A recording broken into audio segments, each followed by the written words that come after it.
আমি তোকে যখন আমার ভালোবাসার কথা বলেছিলাম তুই আমাকে তখন অপমান করেছিলিস, সেটা তোর মনে আছে? কারণ আমি গরিব ছিলাম বলে। একজন মহান ব্যক্তি একটা কথা বলেছিল, গরিব হয়ে জন্ম নেওয়াটা অপরাধ নয়, অপরাধ হচ্ছে গরিব হয়ে মরাটা। অফিসার আসুন।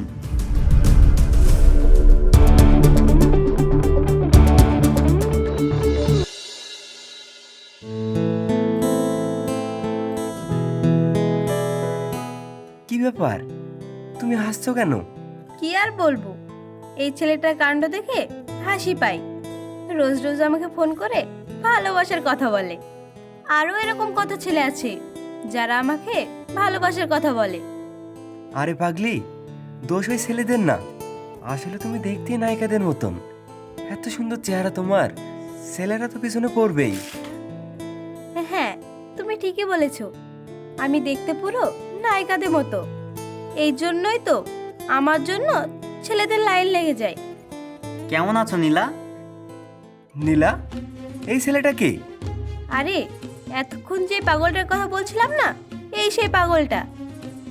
হ্যাঁ বলো, কি হয়েছে? কি হয়েছে তুমি জানো না? আমি তোমাকে ভালোবাসি, এই কথাটা বলতে গিয়ে বলতে পারিনি, তাই না বলা কথাটা আজকে আমি তোমাকে বলতে চাই।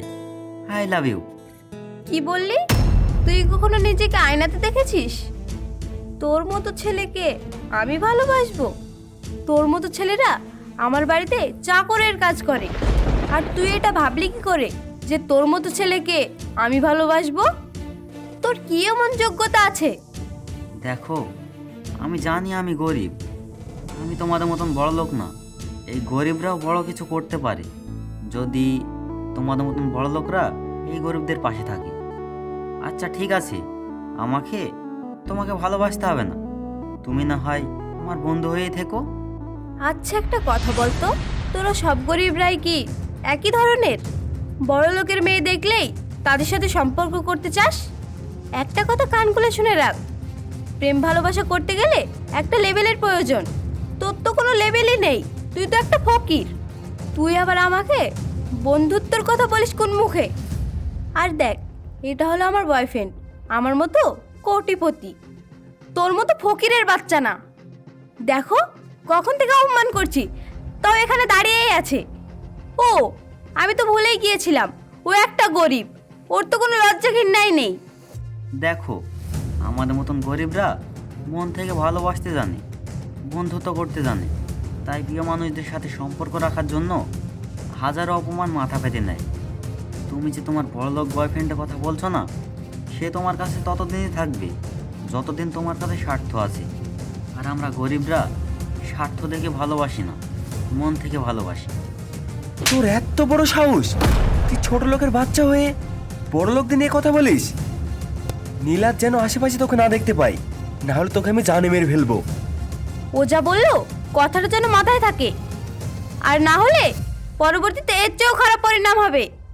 যা এখান থেকে।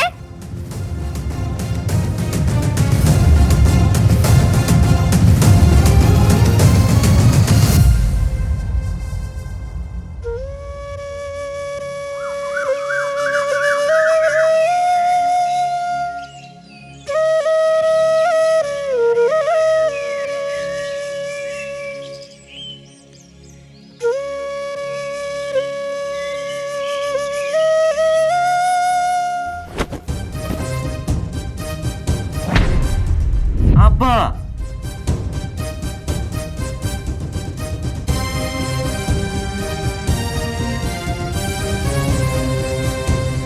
তুমি পড়ে গেলে কিভাবে? তোমার কোথাও লাগেনি তো? ওঠো, এখানে বসো। আব্বা, তোমার কোথাও লাগেনি তো? তুমি কি করে পড়ে গেলে? সকাল থেকে কাজ করছিলাম তো বাবা, তাই মাথা ঘুরে পড়ে গেছিলাম, তেমন কিছু হয়নি। তুমি কেন এত ভারী কাজ করো বলো তো? একটু বিশ্রাম নিতে তো পারো, তাই না? এখন তো কাজের সময় বাবা, এখন কাজ না করলে সামনে বৃষ্টি ফিষ্টি হলে আর কাজ করতে পারবো না। আর কাজ না করলে তোর লেখাপড়া আর তোর বোনের বিয়ে কিভাবে দেবো বল? সবই ঠিক আছে, কিন্তু তোমার এত ভারী কাজ করা ঠিক না। তোমার যা বয়স, এই বয়সে এসব কাজ করা ঠিক না। বাবা রে, টাকার অনেক প্রয়োজন, আর এখন যদি কাজ না করি তাহলে আগামী 6 মাস আমাকে বসে থাকতে হবে। তোমাকে আর এত কষ্ট করতে হবে না। তুমি সেই ছোটবেলা থেকে আমাকে কষ্ট করে লেখাপড়া শিখিয়েছো। আজ থেকে তোমার কাজ আমিই করব। তোমাকে আর কষ্ট করতে হবে না আব্বা। না বাবা, তুই যদি এখন কাজ করিস তাহলে তো তোর লেখাপড়া অনেক বড় ক্ষতি হয়ে যাবে। আমার গায়ে তো সামান্য জ্বর, বড় কোনো অসুখ তো হয়নি। আমি কাজ করতে পারবো বাবা। না আব্বা, তুমি আর এমন কথা কখনো বলবে না। আমি চাই আল্লাহ তোমাকে সবসময় সুস্থ রাখুক, ভালো রাখুক। যাও আব্বা, তুমি আরাম করো। তোমার বাকি কাজটা আমি করে দিচ্ছি। এই কাজটা শেষ করে তোমাকে আমি ডাক্তার বাড়ি নিয়ে যাব। তুমি এক কাজ করো, মালিকের কাছ থেকে কিছু টাকা নিয়ে এসো। আচ্ছা ঠিক আছে বাবা। আচ্ছা, সাবধানে যেও।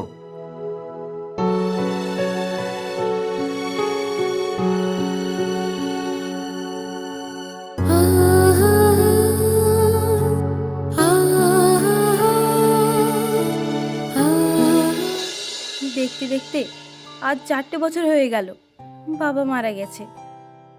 আমার একার পক্ষে আর এসব দেখাশোনা করা সম্ভব হচ্ছে না। আরে তুমি এত টেনশন করছো কেন? আমি তো আছি তোমার পাশে। ম্যাডাম, আজকের কাজ সব শেষ হয়ে গেছে। কাজ শেষ হয়ে গেছে তো এখানে কি মুখ দেখাতে এসেছো? না মানে ম্যাডাম, আমার গায়ে 3 দিন ধরে খুব জ্বর। যদি কিছু টাকা দিতেন তাহলে ডাক্তার দেখাতাম। আর আজ্ঞার ম্যানেজার সাহেব আমাকে তো 2 মাস ধরে কোনো টাকা পয়সাই দেয়নি। হ্যাঁ, আমি তাকে মানা করেছি তোমাকে টাকা দিতে। তোমরা গরিবরা কাজের বেলায় নেই আর শুধু টাকা টাকা করো। তোমাদের ভাব দেখে মনে হয় তোমরা কাজের লোক না, যেন সরকারি অফিসার। যাও এখান থেকে, এখন কোনো টাকা হবে না। টাকার হিসাব সামনে মাসে হবে। কি ব্যাপার, আব্বা এখনো আসছে না যে? রাস্তাঘাটে কোনো অসুবিধা হয়নি তো? যাই গিয়ে দেখি। ম্যাডাম, আমার টাকার খুব প্রয়োজন। আমার শরীর খুব খারাপ, ডাক্তার না দেখালে আমি আর কাজ করতে পারছি না। আর সামনে মাসে 20 তারিখে আমার মেয়ের বিয়ে। দয়া করে আমার টাকাগুলো দিয়ে দিন ম্যাডাম। এই বুড়ো, ও কি বলছে তুই শুনতে পাচ্ছিস না? টাকার হিসাব সামনের মাসে হবে। যা এখান থেকে, যা যা। সাহেব, এটা কোন ধরনের ব্যবহার? হতে পারে উনি আপনাদের বাড়ির কাজের লোক, কিন্তু উনি তো আপনার বাবার বয়সের। ওনার সাথে আপনি এসব কী আচরণ করছেন? সে তো তার পরিশ্রমের টাকা চাচ্ছে, আপনাদের কাছে হাত পেতে ভিক্ষা তো চাচ্ছে না। কি বললে তুই? তুমি দাঁড়াও, আমি দেখছি। তুই এখানে, তুই আমার বাড়ি পর্যন্ত চলে এসেছিস আর এসে আমাদেরকে উপদেশ দিচ্ছিস? তোর সাহস তো কম নয়। আর এই বুড়োর সাথে যা করছি ঠিকই করছি, তাতে তোর কি? মুখ সামলিয়ে কথা বলুন। আপনি বুড়ো কাকে বলছেন? উনি আমার আব্বা, আর উনি তো মিথ্যা কথা বলছে না। ওনার গায়ে সত্যিই খুব জ্বর। কি, এই বুড়ো তোর বাবা? দেখেছো, এটাই হচ্ছে ওর যোগ্যতা। সামান্য আমার বাড়ি কাজের লোকের ছেলে হয়ে ও আমাকে ভালোবাসার স্বপ্ন দেখে। তোরা বাপ বিটারা তো ভালোই চালাক। বাপে কাজ না করে টাকা চাইতে আসে, আর ছেলে বড়লোক মেয়ে দেখলেই তাকে প্রেমে ফাঁসানোর চেষ্টা করে। হ্যাঁ, তুমি ঠিকই বলেছো। এইসব গরিবরা এইভাবে বড়লোক হওয়ার চেষ্টা করে। মুখ সামলে কথা বলুন। আমরা গরিব হতে পারি, কিন্তু আমাদেরও মান সম্মান আছে, আমাদেরও কষ্ট হয়। এই ছোট লোকের বাচ্চা, তোর সামনে আবার কি মুখ সামলিয়ে কথা বলবো? তুমি দাঁড়াও, তুমি এই ছোট লোকের বাচ্চাদের সাথে কথা বলতে যেও না। এদেরকে কিভাবে শাস্তি করতে হয় সেটা আমার ভালো করেই জানা আছে। শোন ছোট লোকের বাচ্চা, তুই তোর বাবাকে নিয়ে এক্ষুনি এখান থেকে চলে যা। আর তোর পাওনা টাকা সেটা আমি দেবো না। আর শোন, কাল থেকে তোর সব কাজ বন্ধ। তারপর দেখি তুই আমাদের মুখে মুখে কিভাবে তর্ক করিস। যা, বেরিয়ে যা এখান থেকে। একদম ঠিক কাজ করেছো নীলা। এসব গরিবদের এভাবে শিক্ষা দিতে হয়।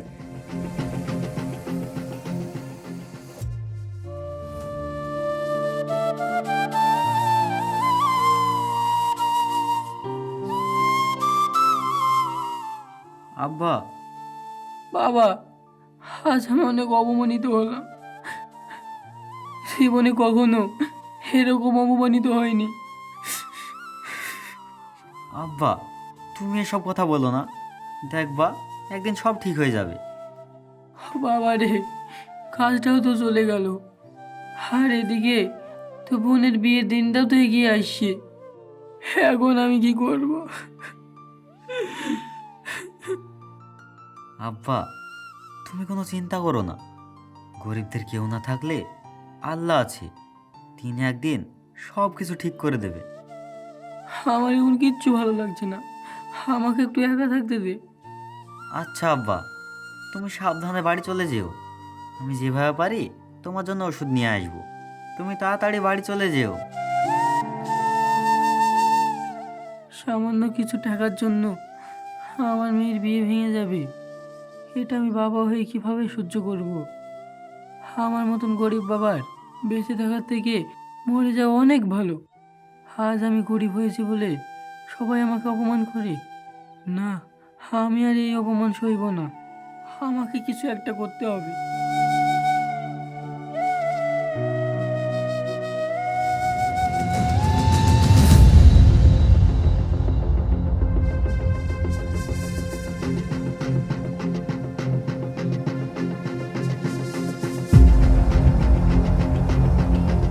সানোয়ার ভাই, আমার আব্বাকে কোথাও দেখেছো?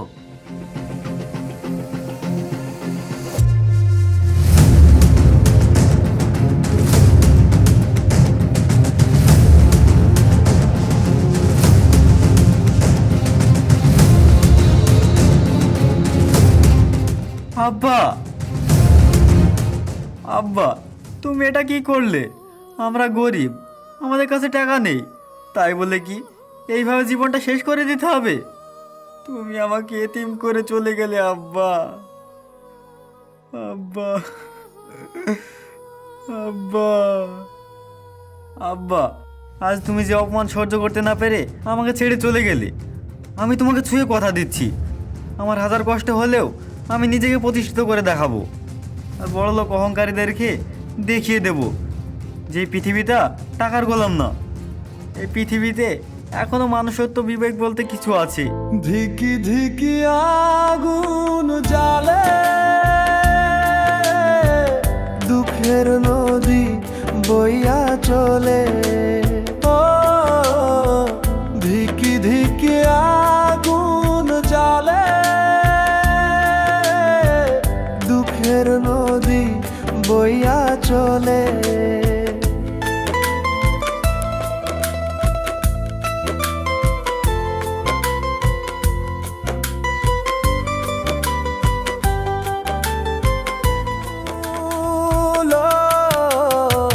ধিকি ধিকি আগুন জ্বলে, দুঃখের নদী বইয়া চলে। ও ধিকি ধিকি আগুন জ্বলে, দুঃখের নদী বইয়া চলে।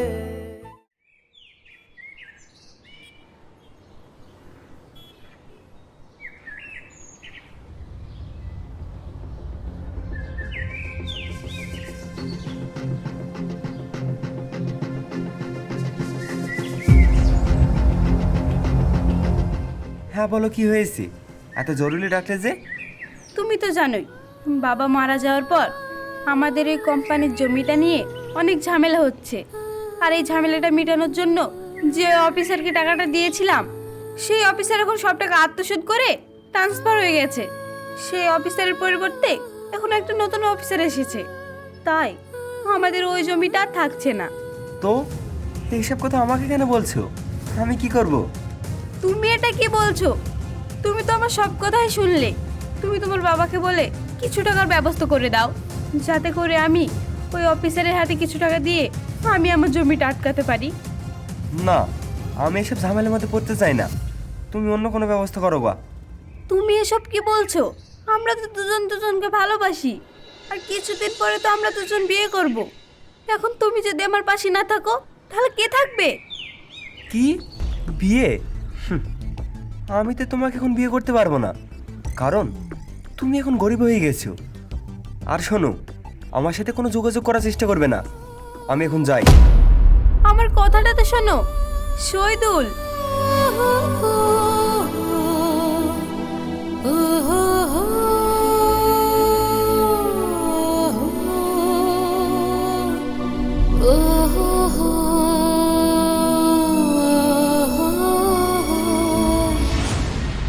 শুনলি রিঙ্কু, শহীদুলও আমাকে ছেড়ে চলে গেছে। এখন আমার আর কোনো বন্ধুই এই অবস্থায় আমাকে হেল্প করছে না। তুই আমাকে একটু হেল্প করবি প্লিজ? দেখ, আমি তোর কোনো হেল্প করতে পারবো না, কিন্তু ওই অফিসারের সাথে আমার ভালো বন্ধুত্ব আছে। তাহলে তো ভালোই হলো। তুই আমার জন্য স্যারকে একটু রিকোয়েস্ট করে দেখ না প্লিজ।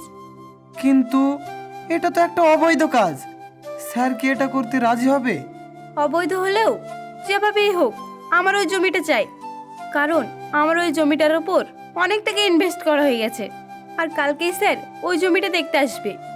আচ্ছা ঠিক আছে, কাল না হয় আমি আসবো, দেখবো তোর জন্য কি করা যায়।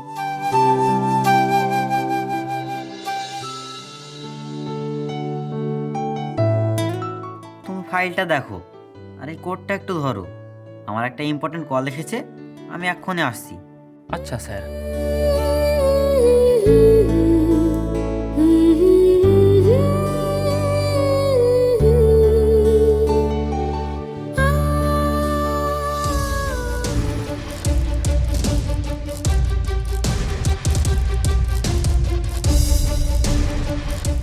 তুই সেই গরিব ছোট লোকটা না, যাকে আমি আমার বাড়ি থেকে অপমান করে বের করে দিয়েছিলাম? তুই এত ভালো পোশাক কোথায় পেলি? রাস্তায় পড়ে পেয়েছিস নাকি, নাকি চুরি করা শুরু করেছিস? মুখ সামলিয়ে কথা বলুন। আপনি কার সাথে কথা বলছেন জানেন? আরে জানি জানি, কাক কখনো ময়ূরের পোশাক পরলে কখনো ময়ূর হয় না, ঠিক তেমনি ভালো পোশাক পরলেও তোরা কখনো বড় লোক হতে পারবি না। তোরা ছোট লোকই থাকবি। আরে যা তো এখান থেকে, তোর মতো ছোট লোকের সাথে আমার কথা বলার টাইম নেই।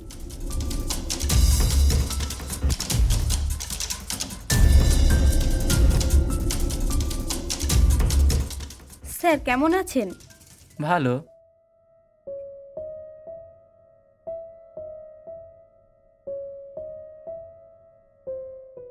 এই, তুই আমার ওই বিষয়ে স্যারের সাথে একটু কথা বল না।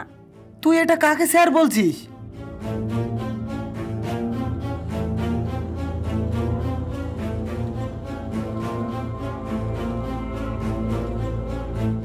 স্যার, ফাইলটা একটু দেখেন। তাহলে এ কি সেই নতুন অফিসার? না না, এটা কিভাবে হবে? এ তো একটা ছোট লোক, ভিখারির বাচ্চা। রিঙ্কু, আমাদের কোথাও ভুল হচ্ছে না তো? এ কি করে অফিসার হয়? এর বাবা তো আমাদের বাড়িতে চাকরের কাজ করতো। কেন, বাড়ির কাজের লোকের ছেলে কি অফিসার হতে পারে না? বাই দা ওয়ে, আপনি এখানে কি করছেন? আসলে স্যার, আপনারা যে জমিটার জন্য এসেছেন, সেই জমিটা লিজ নেওয়ার জন্য উনি টাকা দিয়েছিল। ও, তাহলে আপনিই সে। আমি শুনেছিলাম ওই জমিটা দখল করার জন্য এর আগের অফিসারকে কেউ একজন ঘুষ দিয়েছিল ওই জমিটাকে অবৈধভাবে দখল করার জন্য। আর সেই ব্যক্তি যে আপনি, সেটা আমার জানা ছিল না। স্যার, আমাকে আপনি ক্ষমা করে দিন, আর আমার জন্য কিছু একটা করুন। ওই জমিটার উপর অনেক টাকা ইনভেস্ট করে ফেলেছি। ওই জমিটা এখন যদি আমি না পাই, তাহলে আমি পুরো পথে বসে যাব। মাপ করব? তা আবার তোর মতন মেয়েকে? হ্যাঁ, তোর কি মনে পড়ে তুই আমার আব্বাকে আর আমাকে গলায় ধাক্কা দিয়ে কিভাবে বার করে দিয়েছিলি? তোর কি মনে পড়ে আমার আব্বাকে তার নিজের পরিশ্রমের টাকা চাওয়াতে তুই তাকে কিভাবে অপমান করেছিলি? তুই সেদিন যদি তার পরিশ্রমের টাকাটা দিয়ে দিতি, আর আমার বোনের বিয়েটা যদি ঠিকভাবে হয়ে যেত, তাহলে আমার আব্বাকে আর আত্মহত্যা করতে হতো না। কি, আপনার বাবা আত্মহত্যা করেছে? হ্যাঁ, আমার আব্বা সেদিন অপমান সহ্য না করতে পেরে আত্মহত্যা করেছে। তোদের মতন বড় লোকদের উচিত গরিব মানুষদের পাশে থাকা, আর তা না করে তোরা কি করছিস? গরিব মানুষদের হক মেরে নিজেদের ব্যাংক ব্যালেন্স বাড়াচ্ছিস। আমি আপনার উপদেশ শুনতে চাচ্ছি না স্যার। আমি আপনাকে পার্সোনালভাবে 20 লাখ টাকা দিচ্ছি ওই জমিটার জন্য। ওই জমিটার কিছু একটা ব্যবস্থা করে দিন আমাকে। স্টপ। এই পৃথিবীটা টাকার গোলাম না।